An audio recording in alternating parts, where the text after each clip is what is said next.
Hello everyone. Welcome to the Asia Center's podcast series on internships. Today I'm joined by Julie Tavares Thillier, a communications intern at the center. I'll be asking her some questions about what exactly a communications intern does here.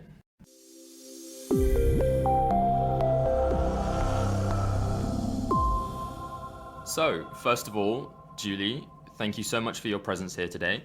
And let's begin with the most important question that many listeners in our audience would like to know. What are the main tasks of a comms intern at Asia Center? Hello everyone, and thank you Rory for having me today.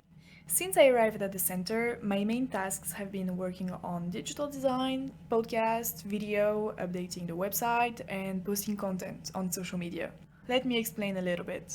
Digital design consists mostly in creating tiles for events and social media posts.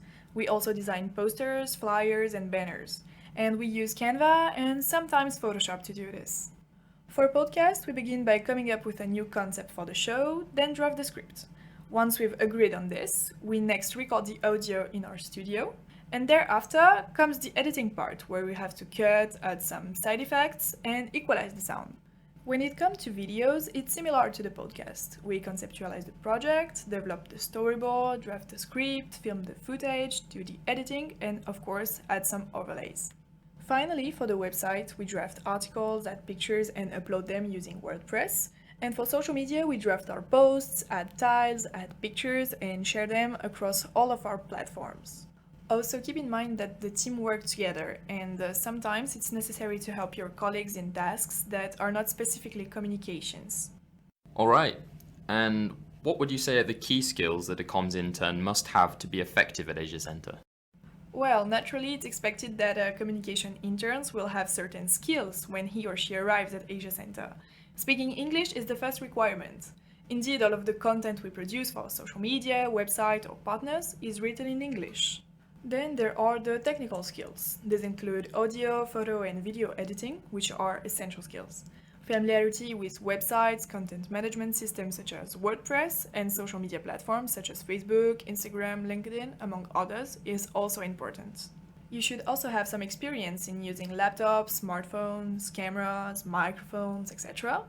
And last but not least, the use of editing software such as Photoshop, Canva, Sony Vegas Pro, and Audacity is a plus. Wow, okay. Sounds like there is a fair amount of knowledge and skills you need to have. This leads me to my third question. If I do have a bit of a skills gap, can I still apply to be a comms intern at the center? How do you think I can address this area that needs to be improved? Let me give you the key: self-learning. And this will be useful in every job you'll have. Everything is possible when you make the effort to learn by yourself. On top of this, you can always ask your colleagues for some help, of course. When I first started as a communication intern at the center, there were some points that I needed to improve. For example, the use of Sony Vegas for video editing. Thanks to YouTube tutorials, manuals, and the help of some of my colleagues, I was able to learn how to use it. So my advice is to prepare and practice before you start your internship. That sounds like a great learning experience. In addition to this, what are the benefits of being a comms intern here at Asia Center? In only a few months at the center, I had the opportunity to improve my understanding of the communications role. Once you begin your internship here, you are really able to see the overview of the communications output. As a comms intern, I learned a lot by practicing every day what I studied theoretically at university. Got it. I think now our audience has the key information on how to be an effective comms intern. So let's move on to the last question. As a comms intern, can you end with some motivational words to interest potential candidates to apply to Asia Center? Yeah, of course. So if you listen to this podcast so far, it's because you're already interested in the role. Put in an application, we will be happy to discuss with you. And who knows, maybe this will be the beginning of a new adventure.